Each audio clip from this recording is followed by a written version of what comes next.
ruqyah dengan suratul Fatihah, sembuh total seperti tidak pernah sakit. Lihat lontarannya sahabat, dan lihat tempat kemana arah lontaran itu. Orang kafir tidak terima Quran, ingkar terhadap Quran. Tapi bersamaan dengan hebatnya itu Fatihah, tembus juga, hilang juga pengaruh yang ada dalam tubuh orang itu. Apalagi di surah yang terbesar, yang paling dahsyat, yang mana sifat Al-Quran secara umum. Iya. Lau anzalna hadzal Qur'ana ala jabalin la ra'aitahu khashi'an mutasaddian min khasyatillah. Seandainya kami turunkan Al-Quran ke gunung, maka pasti gunung akan tunduk, hancur. Kenapa? Min khasyatillah, karena takut kepada Allah Subhanahu wa ta'ala. Ini gunung jamaah, tingginya itu gunung, kerasnya itu gunung. Dan kalau mau berandai tentang hakikat kehebatan Al-Quran menghancurkan segala kesesatan dan kekafiran, maka seperti itu. Gunung saja akan hancur, pasti akan taat, tunduk, hancur karena takut kepada Allah Subhanahu wa ta'ala. Disinilah target ilmu jamaah, khasyatullah. Sebagaimana firman Allah Subhanahu wa ta'ala, innama yakhshallaha min ibadihi ulama. Tidak ada yang takut kepada Allah dari hamba-hamba Allah kecuali satu, al-ulama, orang-orang yang berilmu. Dan disinilah kedudukan ilmu. Ilmu itu harus melahirkan khasyah. Ilmu harus melahirkan khasyah jamaah. Iya.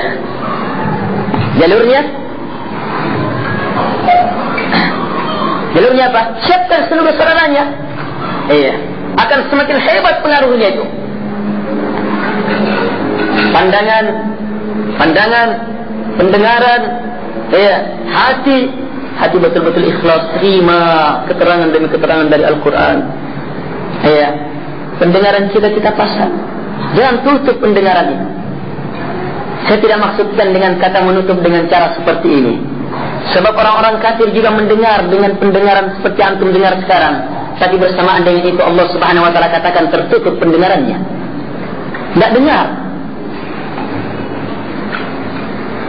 Tapi pendengaran yang dimaksudkan adalah pendengaran yang dengannya kita ingin mendengarkan kemuliaan.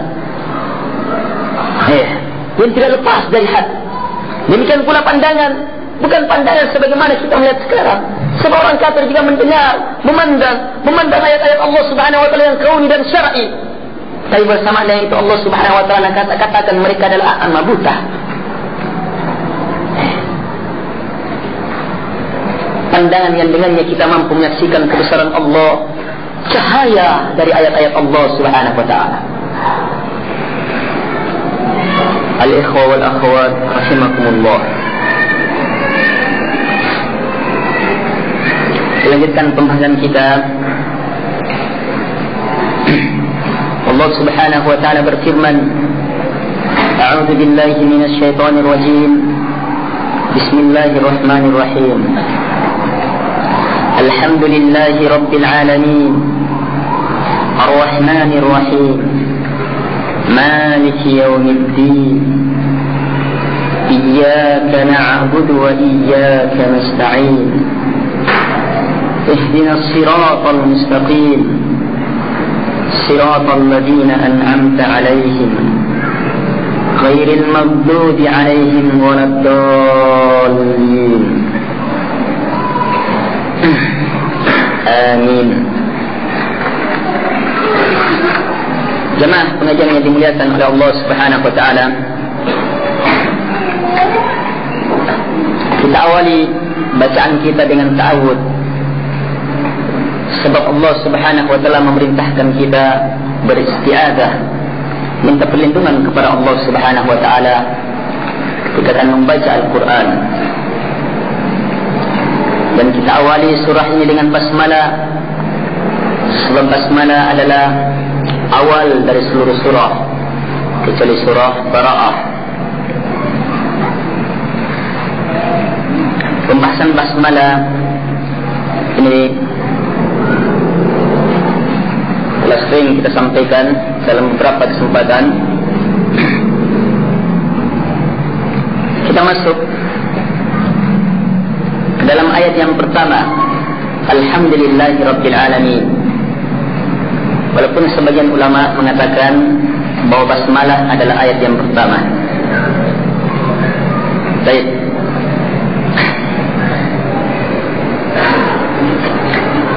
Allah Subhanahu wa taala berfirman, Alhamdulillahirabbil alamin.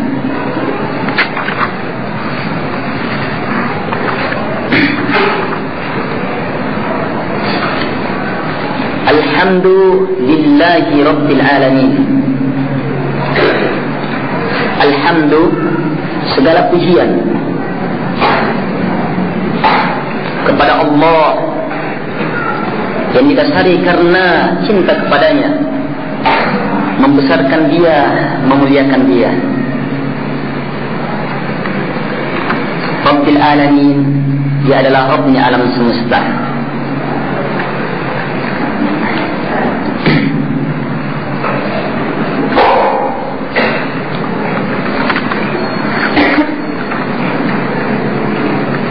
Ayat ini, Alhamdulillahi,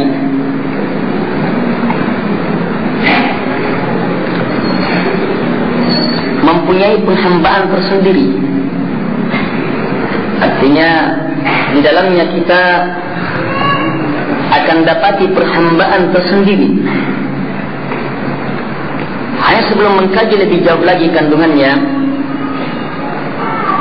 maka perhatikan kata Alhamdulillah. Dia diawali dengan al. Al di sini adalah al istighraqiyah al jinsiyah. Ya. Yang maksudnya memasukkan segala hamdun. Sehingga tak ada satupun hamdun kecuali pasti lillah. Kecuali pasti hanya untuk Allah, milik Allah Subhanahu wa taala semata. Karena itulah tak ada satupun yang dipuji kecuali pasti sebab dia terpuji datangnya hanya dia yang memiliki sifat Alhamdulillah.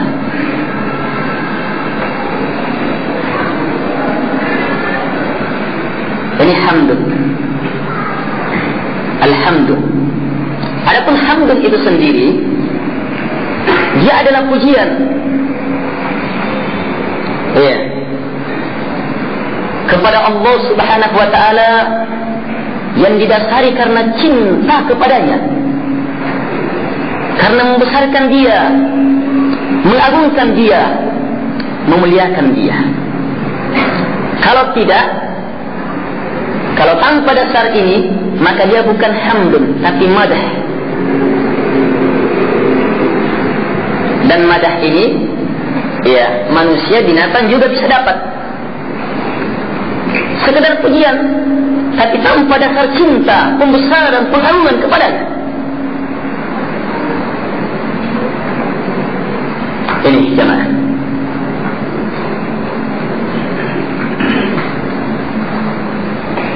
Jadi pujian yang didasari karena membesarkan dia, memuliakan dia, karena betul-betul cinta kepada dia. Ini yang kita ungkap di awal surah ini. Dan ingat, Alhamdulillah, al istighraqiyah al jinsiyah, yang maknanya seluruh hamdun lillah, hanya untuk Allah Subhanahu wa taala.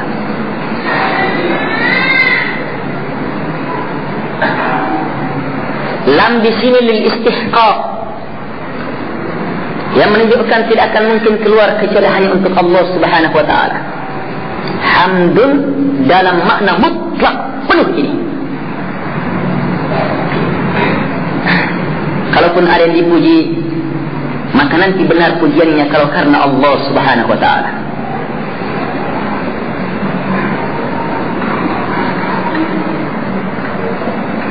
Dan siapa yang memuji kepada sesuatu yang lepas dari makna ini karena Allah Subhanahu wa taala, maka pasti pujian itu batil.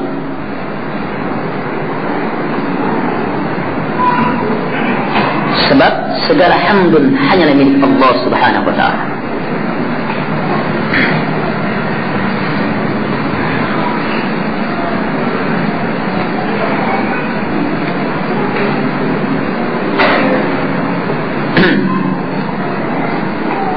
Jadi kita saya rasa sudah bisa memahami makna hamd.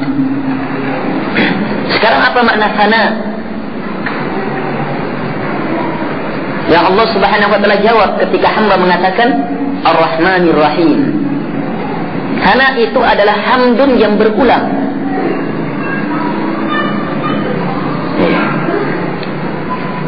Ketika hamba sudah mampu menyerahkan segala hamdun yang didasari karena cinta kepada Allah, membesarkan, mengagungkan Dia, dan dia mampu mengkondisikan dirinya terus mengulangi hal ini, maka berarti dia telah melakukan sana kepada Allah Subhanahu wa ta'ala. Adapun tamjid, maka dia adalah pujian yang berkisar pada makna-makna yang semisal dengan makna Maliki Yaumiddin, yang menguasai hari pembalasan. Makna yang menunjukkan kedahsyatan, kebesaran, keagungan, kebiasaan. Ini tamjid. Baik.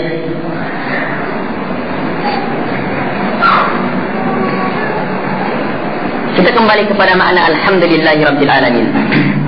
Kami akan bacakan keterangan Ibnu Qayyim rahimahullahu ta'ala terhadap ubudiyatul hamd ini, penghambaan dalam alhamd ini. Kata beliau, fa inda qawlihi alhamdulillahi rabbil alamin najidu tahta hadhihi al-kalimati ithbata kulli kamalin lirabbi ta'ala fi'lan wa wasfan wasma wa tanzihahu an kulli su'in wa 'aibin wa فعلا ووصفا واسما فهو محمود في أفعاله وأوصافه وأسمائه منزه عن العيوب والنقائص في أفعاله وأوصافه وأسمائه فأفعاله كلها حكمة ورحمة ومصلحة وعدل لا تخرج عن ذلك وأوصافه كلها أوصاف كمال ونعوت جلال وأسماؤه كلها حسنى. Kata beliau rahimahullah ta'ala, kita jumpai pada kalimat ini penetapan segala kemuliaan hanya untuk Allah, Rabb alam semesta. Fi'lau wa wasfau wa isma, dari sisi perbuatan, sifat dan penamaan. Alhamdulillah, segala pujian untuk Allah. Ini masih umum ini. Apa kita memuji Allah apa? Yang mana? Apanya? Kalau misalnya dia tanya, maka dipertegas pujian kepada Allah Subhanahu wa ta'ala. Dalam kalimat ini terdapat penetapan segala kesempurnaan untuk Allah dalam perbuatannya, dalam sifat-sifatnya, dan dalam seluruh namanya. Dan juga di dalamnya terdapat pensucian Allah Subhanahu wa ta'ala dari seluruh aib, cacat, apakah dalam perbuatan Allah, sifatnya, atau namanya. Jadi dia Allah dipuji dalam perbuatan-perbuatannya, sifat-sifatnya, dan nama-namanya. Disucikan dari segala aib dan kekurangan dalam perbuatan-perbuatannya, sifat-sifatnya, dan nama-namanya, sehingga seluruh perbuatannya tidak akan lepas dari hikmah, rahmat, maslahah, keadilan, tidak akan keluar dari. Sehingga seluruh sifat-sifatnya hanyalah akan merupakan sifat kesempurnaan, sifat-sifat kemuliaan dan keagungan, sehingga seluruh nama-namanya akan husna, baik dengan sebaik-baiknya, mulia dengan sebaik-baik, semulia-mulianya. Kemudian kata beliau, pujian kepada Allah Subhanahu wa ta'ala, langsung membaca Telah saya terjemahkan. Pujian kepada Allah Subhanahu wa taala sungguh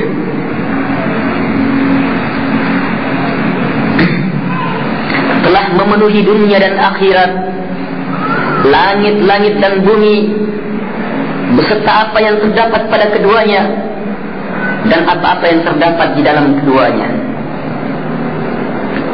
Jadi semua yang ada ini berbicara, menjelaskan bihamdihi akan pujian kepada Allah. Penciptaan dan perintah itu bersumber dari pujian Allah, sifat terpujinya Allah Subhanahu wa taala. Tegak dari sifat hamdulnya Allah Subhanahu wa taala dan didapati dengan sifat hamdulnya Allah Subhanahu wa taala ini. Jadi alhamdulillah, Allah Subhanahu wa taala, alhamdulillah, segala hamdun hanya untuk Allah. Hamdulnya Allah Subhanahu wa taala ini adalah sebab adanya segala sesuatu, dan dia adalah puncak segala yang ada. Ya, semua yang ada akan bersaksi tentang kebesaran dan kemuliaan Allah Subhanahu wa taala. Dan juga terutusnya para rasul bihamdihi, ya, dengan pujian kepadanya. Perhatikan makna ketika dikatakan terutusnya para rasul bihamdihi, atau adanya ini dengan bihamdihi. Sekarang kita makna hamdihi.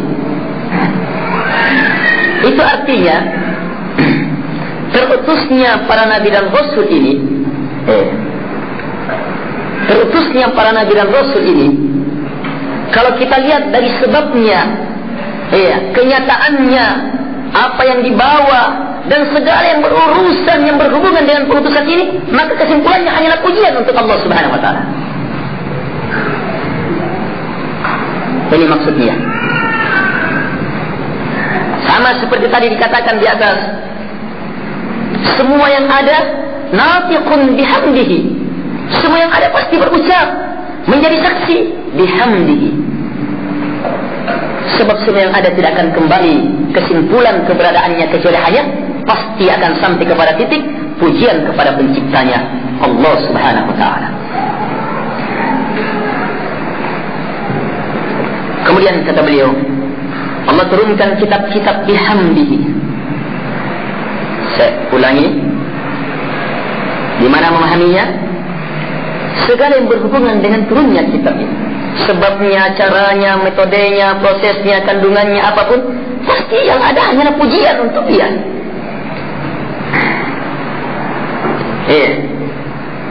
Dan juga surga dimeriahkan dengan penduduknya bihamdihi.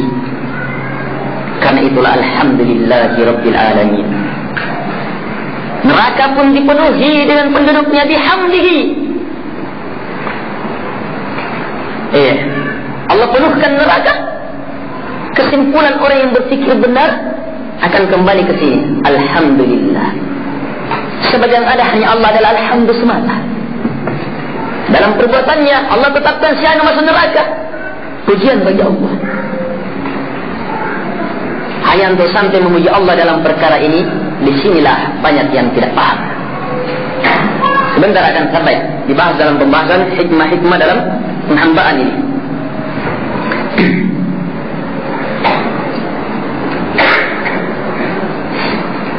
Dan tidaklah dia ditaati kecuali hanya dengan memuji dia. Demikian pula tidak ada yang ingkar kepada Allah Subhanahu wa taala kecuali di dalamnya tetap terdapat pujian untuk Allah Subhanahu wa taala. Hanya ketika kembali ke makna yang ini, maksiat, masa Allah dipuji. Di sini terus terang banyak yang belum paham, yang di luar majlis maupun yang di dalam majlis.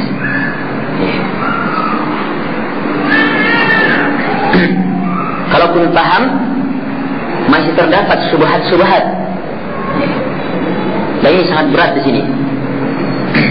Perkara ini merupakan perkara nanti sempurna paham kita dalam perkara ini ketika kita mampu menyempurnakan keimanan kita kepada Allah Subhanahu wa taala dalam qada dan qada, takdir baik dan buruk. Baik. Kemudian kata beliau, tidak jatuh selembar daun pun kecuali pasti dengan memuji Allah. Di dalamnya terdapat pujian kepada Allah Subhanahu wa taala. Tidak satu pun yang bergerak di dalam kenyataan ini kecuali pasti bihamdihi, memuji dan sebagai wujud pujian kepada Allah Subhanahu wa taala. Jadi Allah Subhanahu wa taala dipuji lidzatihi. Perhatikan kata dipuji lidzatihi. Dia dipuji dengan sendirinya dia. Adapun selain Allah, maka dua kemungkinan. Dipuji karena Allah, atau dipuji bukan karena Allah Subhanahu wa taala. Dia dipuji karena Allah ataupun dia dipuji bukan karena Allah Subhanahu wa taala, maka kedua hal ini tidak lepas bahwa dia mendapatkan sebab pujian itu datangnya hanya dari Allah Subhanahu wa taala. Hanya ketika dia dipuji karena Allah, maka ini dibenarkan. Dan ketika ada sesuatu, manusia atau apapun juga, dipuji bukan karena Allah Subhanahu wa taala, maka pasti batil. Ini. Kita memuji para nabi dan rasul karena Allah Subhanahu wa taala. Baik. Jadi dia Allah Subhanahu wa taala dipuji lidzatihi. Dirinya, sendirinya dia. Wa illam yahmadhul ibad, walaupun seluruh hamba tidak memujinya, walaupun seluruh hamba tidak memuji Allah Subhanahu wa taala, maka tetap secara pasti sudah alhamdulillah. Mau apa? Walaupun seluruh hamba ingkar, tetap alhamdulillah. Sebagaimana dia sajalah Al-Wahidul Ahad, satu-satunya yang tunggal dalam segala makna kemuliaannya. Walaupun tak ada seorang pun hamba yang mentauhidkan dia, tetap satu. Dia adalah ilahul haq, sembahan yang hak, walaupun hamba tidak menjadikan dia sebagai sembahan. Dia Subhanahu wa ta'ala memuji dirinya ala lisanil qaili alhamdulillahi rabbil alamin. Melalui lisannya orang yang mengucapkan alhamdulillahi rabbil alamin, segala pujian hanyalah untuk Allah, Rabbnya alam semesta. Baik. Kemudian lebih jauh beliau berkata, jadi kata beliau, Allah Subhanahu wa taala al-hamidu li nafsihi. Allah memuji dirinya walaupun yang lain tidak memujinya. Dan ketika hamba mengatakan alhamdulillahi rabbil alamin, atau hamba mengatakan sami Allahu liman hamidah, di dalamnya terdapat keterangan bahawa sebenarnya Allah Subhanahu wa taala semata yang memuji dirinya melalui lisan hambanya. Sebab dialah yang memperlakukan pujian itu melalui lisan hambanya dan hati hambanya. Perbuatan ini dengan pujian Allah Subhanahu wa taala menetapkan bahawa segala pujian hanya untuk dia, walahul mulku kulluh, dan segala kekuasaan hanya milik dia. Di tangannya lah segala kebaikan dan kepadanya lah kembali segala urusan. Kata beliau, ini adalah jenjang penghambaan terhadap alhamdulillah. Kalimat-kalimat yang terbaca dalam terjemahan, secara terjemahan tadi, sebenarnya tiap kalimat memerlukan pembahasan yang dalam.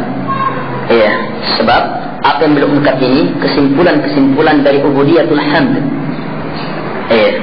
Kesimpulan-kesimpulan dalam ubudiyatul hamd.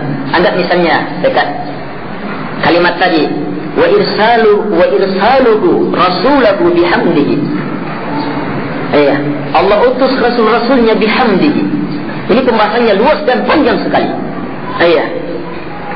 Yang kesimpulannya adalah pujian semata hanya untuk Allah Subhanahu wa taala.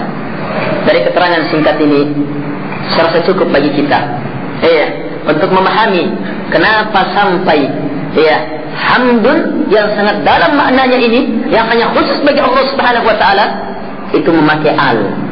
Sebab memang pujian untuk Allah Subhanahu wa taala penuh, mutlak, tanpa batas.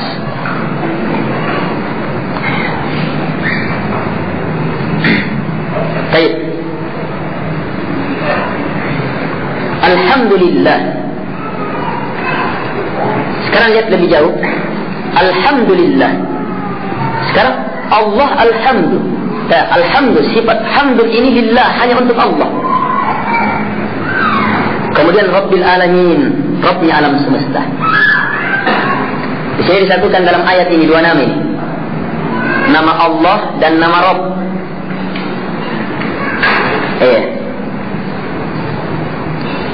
Jadi alhamdu untuk Allah. Alhamdu untuk Rabbnya alam semesta. Alhamdu untuk Ar-Rahman, Ar-Rahim. Alhamdu untuk Malik Yaumiddin. Sebab lam di situ lillahi, ya lillahi Rabbil Alamin, kembali ke situ. Ar-Rahmani, makanya dikasrah dia. Sebab lillahi dikasrah juga. Rabbi dikasrah, Ar-Rahmani, Ar-Rahimi, Maliki, itu juga. Jadi alhamdulillah, alhamdu li Rabbil Alamin, alhamdu lirrahmanir rahim, alhamdu li Maliki Yaumiddin. Jemaah, ini ada uraian tersendiri, panjang luas dalam, sebentar. InsyaAllah ta'ala. Baik, kita pusatkan pada dua ini. Alhamdulillahi Rabbil Alamin. Dua nama ini disatukan dalam satu ayat. Segala pujian hanya untuk Allah, Rabbnya alam semesta. Nama Allah, nama Allah ini akan kembali kepada Iyyaka na'budu, dan nama Rabb ini akan kembali kepada yang mendasari, wa Iyyaka nasta'in.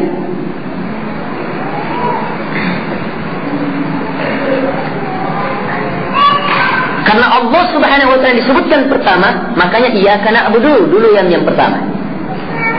Kemudian Rabbil Alamin menyusul. Wa Iyyaka nasta'in. Sebab wa Iyyaka na'budu hanya kepada Engkau kami beribadah, kepada Allah. Pemantapan ini ada pada nama Allah. Sebab apa arti Allah? Allah artinya Dzul Ilahiyah, yang mempunyai sifat ilahiyah. Apa ilahiyah? Yang kepadanya adalah diserahkan penghambaan karena tunduk cinta kepadanya. Sehingga dari memahami makna ini pasti Iyyaka na'budu, dan Rabbil Alamin, Rabb alam semesta, artinya pencipta, penguasa, pengatur alam semesta. Segalanya hanya di tangan Dia. Kamu ingin selamat, baik, kebaikan, terhindar dari bahaya, itu tidak lepas dari nama Allah, Rabb. Allah Subhanahu wa ta'ala sebagai Rabb. Sehingga permintaan tolong kita, ingin dapatkan kebaikan atau ingin terhindar dari bahaya, ini merupakan hasil dari keimanan terhadap Allah Subhanahu wa ta'ala sebagai Rabb. Karena itu diletakkan dia setelah wa Iyyaka nasta'in, wa Iyyaka na'budu, Iyyaka na'budu. Alhamdulillahi Rabbil Alamin. Segala hamdun hanya lillah. Sudah, antum telah memahami makna alhamdu. Dan sekarang antum juga telah memahami Allah apa maknanya. Bahwa dialah yang diilah, jadikan sebagai ilah, sembahan. Dan antum juga telah memahami makna Rabb, artinya pencipta, penguasa, pengatur alam semesta dalam segala macam bentuk pengaturan, penciptaan dan penguasaan. Sekarang hubungkan dengan kata hamdu. Kandungan makna Allah, nama Allah, dan kandungan nama Allah Rabb.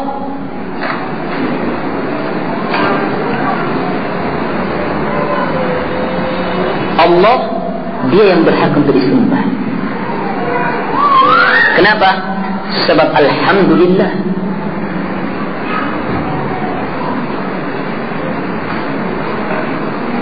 Pahami dulu ini, sebentar saya balik.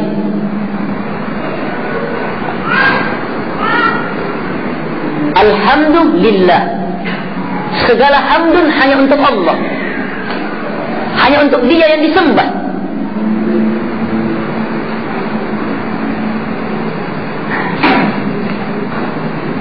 Kalau kita balik, Allah sebagai ilah, Allah sebagai ilah diibadahi dengan 10 hamdun. Karena Allah sebagai ilah, di dalamnya terkandung makna hamdun, tidak lepas. Demikian pula Allah memiliki sifat hamdun secara penuh karena dialah ilah satu-satunya. Baik. Untuk memahami makna ini, ada kaidah dalam memahami nama dan sifat Allah Subhanahu wa taala. Baik. Hal yang pertama, kita harus pahami bahawa seluruh nama dan sifat Allah Subhanahu wa taala hanyalah merupakan sifat kemuliaan, keagungan. Allah Subhanahu wa taala berfirman, "Walillahil matsalul a'la." Dan hanya milik Allah Subhanahu wa taala perumpamaan al-a'la, yang setinggi-tingginya, yang semulia-mulianya. Dalam ayat yang lain Allah Subhanahu wa taala berfirman, "Walillahil asmaul husna." Dan hanya miliknya nama-nama yang husna, yang sangat baik, yang sangat sempurna. Karena di dalamnya terkandung sifat yang seagung-agung sifat tanpa batas, yang tak ada sedikit pun celaan di dalamnya. Jadi, dari hal yang pertama ini kita harus tetapkan,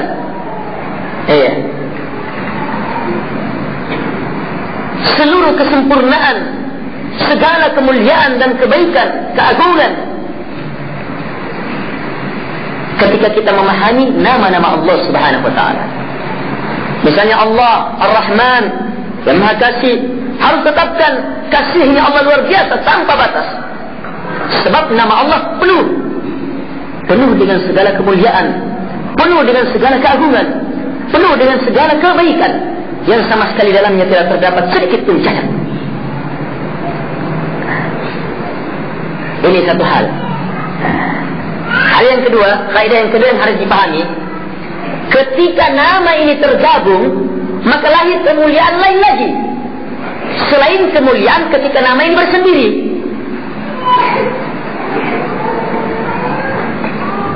Selain kemuliaan ketika nama ini bersendiri.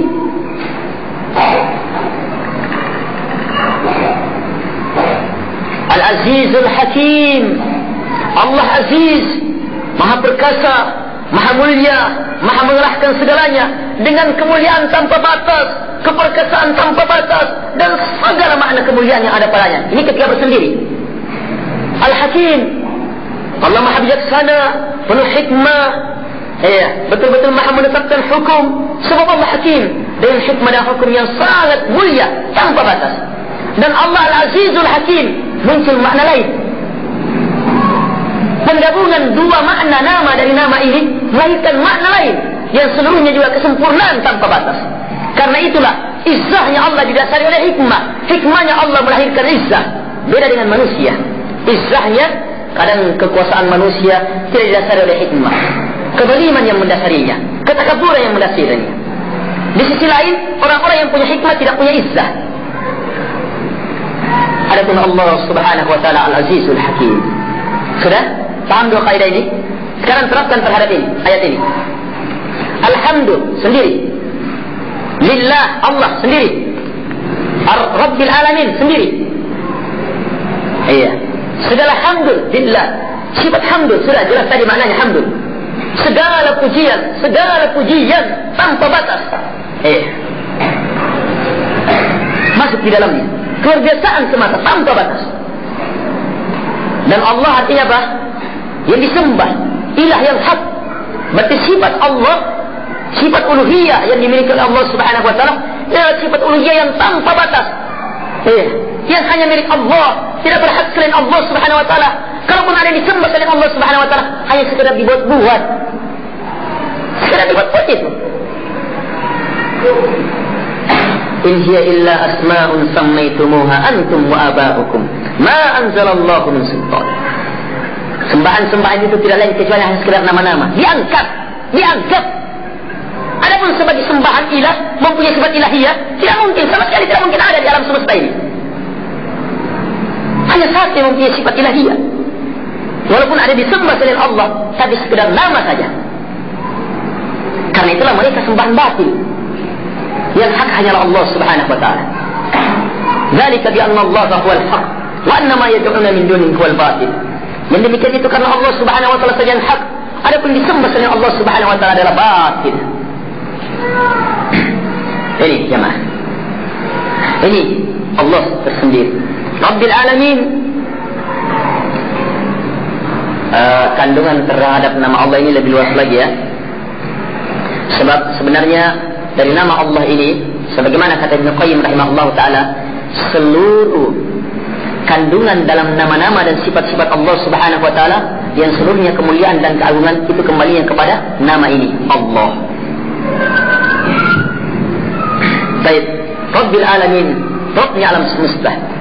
Iya, penguasa, pengatur alam semesta, yang menciptakan alam semesta. Alamin itu maknanya semua selain Allah. Alamin itu semua selain Allah. Allah saja mencipta dia, mengatur dia, menguasai dia dengan berbagai macam bentuk penciptaan, penguasaan dan pengaturan yang beraneka ragam bentuknya. Iya, yang dengannya kita memuji membesarkan Allah Subhanahu wa taala. Sebab sifat ini seluruhnya sifat pujian. Sekarang gabungkan.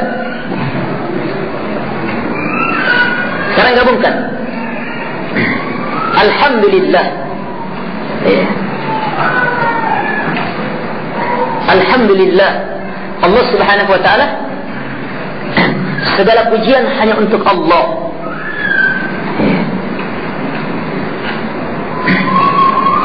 Gabungkan. Apa yang lahir dari penggabungan ini?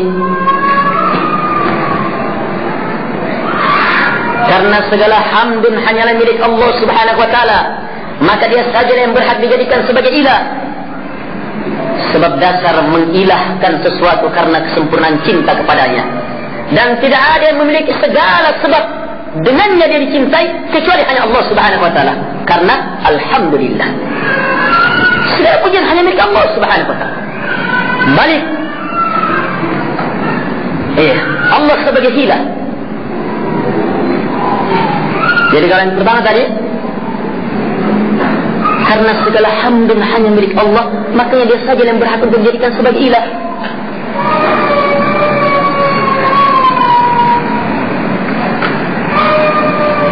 Sekarang balik, Allah sebagai ilah.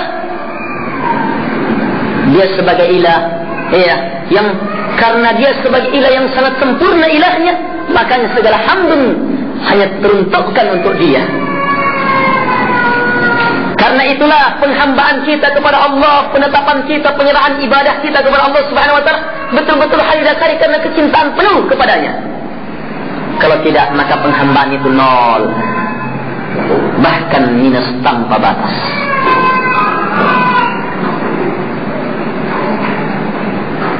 Jemaah yang dimuliakan oleh Allah Subhanahu wa ta'ala, demikian pula alhamdulillah li Rabbil Alamin.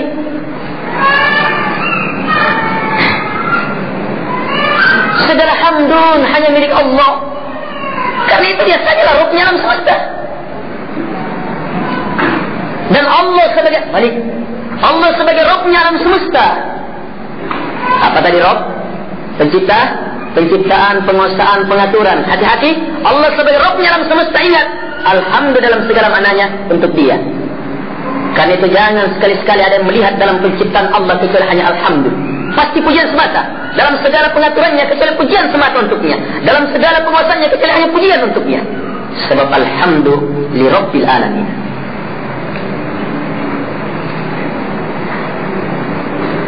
Ini kalau tidak, ya berarti tidak usah, belum baca Al-Fatihah itu. Belum masuk ayat pertama, belum masih bodoh terhadap ayat pertama. Kalau masih ada yang melihat, ya Allah yang menguasai ini ya, Allah yang tetapkan ini ya, Allah yang mengatur ini ya, kayaknya bukan cocok ini. Ini kalimat-kalimat celaan. Segala pengaturannya untuk kembalinya kepada Allah pujian semata. Kalau kepada makhluk celaan semata. Dan tidak ada yang terpuji kecuali hanya karena Allah.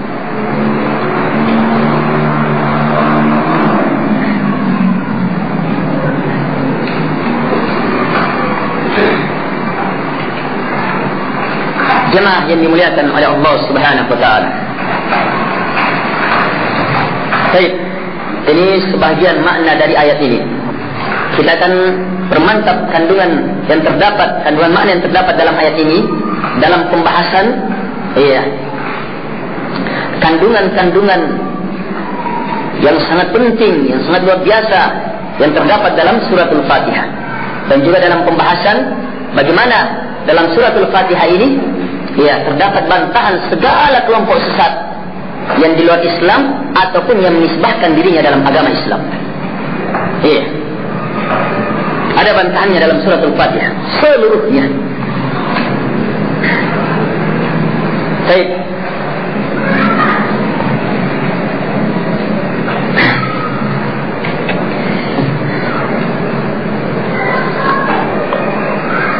Saya apa suaranya kuat?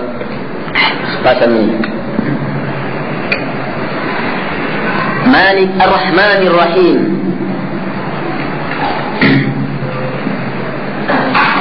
Sekarang Ar-Rahmanir Rahim. Ar-Rahman baca al. Ar-Rahim baca al. Ar-Rahman dan Ar-Rahim adalah dua nama Allah Subhanahu wa taala yang asal dari nama ini dari kata rahmah. Perbedaannya, kata Ar-Rahman bentuknya fa'lan.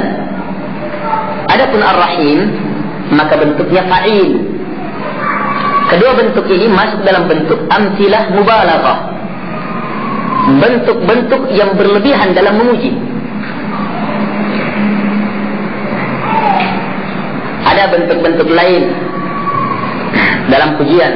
Jadi ada lafaz-lafaz dalam bahasa Arab itu merupakan lafaz mubalaghah dalam pujian.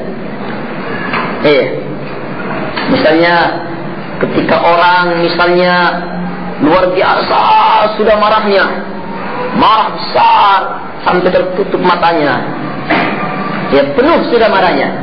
Nah, kalau untuk menjelaskan seperti ini, datangkan bentuk-bentuk seperti itu tuh, berlebihan itu. Misalnya kita katakan ghadban, bahasanya fa'lan tadi itu. Dari ghadiba, ghadban, tambahkan alif dan nun. Nah, kalau dikatakan si anu ghadban, oh berarti bukan sekedar marah itu, penuh sudah marahnya.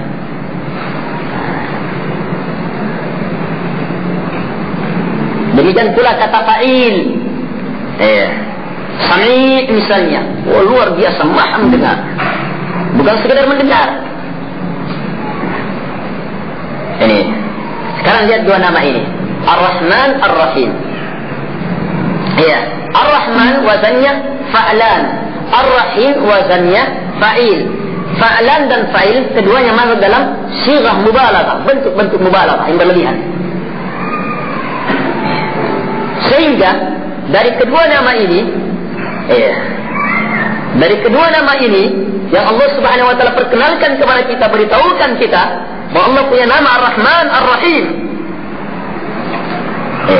Dapat kita pahami bahwa rahmat Allah Subhanahu wa taala luas tanpa batas, tak terlingkup oleh apapun juga.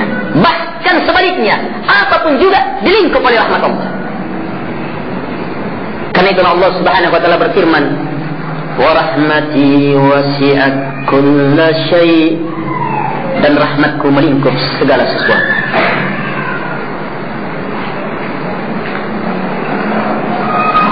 Wajar kalau ketika hamba mengatakan ini, Allah Subhanahu wa taala mengatakan, "Athna alayya abdi." Hambaku memuji-mujiku.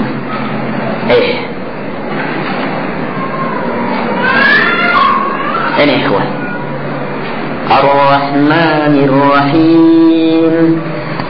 Ini kandungannya. Hanya saya jamaah, bentuk Ar-Rahman itu lebih dahsyat mubalaghahnya jika dibandingkan dengan bentuk Rahim. Karena itulah para ulama ketika menjelaskan apa perbedaannya, mereka mengembalikan untuk Ar-Rahman kepada makna yang penuh. Misalnya Allah Ar-Rahman karena Allah merahmati seluruhnya. Allah Ar-Rahim karena Allah merahmati khusus untuk orang-orang beriman. Yang lain mengatakan Allah Subhanahu wa taala Rahman, sebab rahmatnya melingkup dunia dan akhirat. Allah Rahim karena rahmatnya di dunia.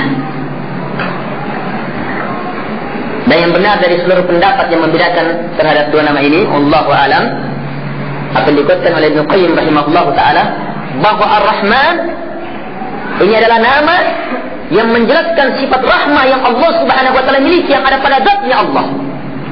Rahmah yang ada pada diri Allah Subhanahu wa taala. Adapun Ar-Rahim adalah rahmah yang sampai kepada makhluk.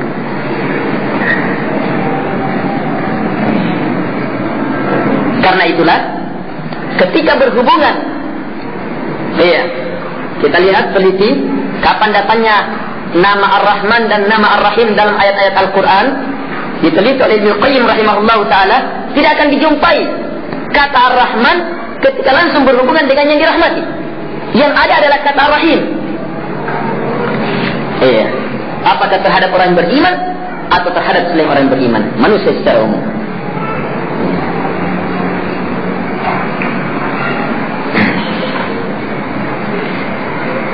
Baik. Misalnya Allah Subhanahu wa taala berfirman, bahwa Allah Subhanahu wa taala kana bil mu'minina rahima. Tidak dikatakan rahmana, tapi rahima yang didatangkan ketika menjelaskan hubungan rahmah yang langsung berhubungan dengan yang dirahmati. Sebab apa jemaah? Rahmat Allah yang sampai kepada kita itu masih luar biasa, masih terlalu banyak yang tidak kita ketahui. Yang sampai, yang ada, yang akan diberikan oleh hamba di dunia, di alam barzah, di akhirat, itu tidak lepas dari nama Allah Subhanahu wa taala Rahim. Tapi ingat, persamaannya itu masih ada rahmat Allah Subhanahu wa taala maha luas. Lebih dari itu, sebab Allah Ar-Rahman, sebab menunjukkan kelebihan lagi. Karena itulah rahmat Allah Subhanahu wa taala mengalahkan murkanya, dan Allah sudah tetapkan ini sebagaimana disebutkan dalam hadis sahih. Allah Subhanahu wa taala berfirman sebagaimana sabda Nabi sallallahu alaihi wasallam, "Inna rahmati sabaqat ghadabi," atau "Inna rahmati ghalabat ghadabi."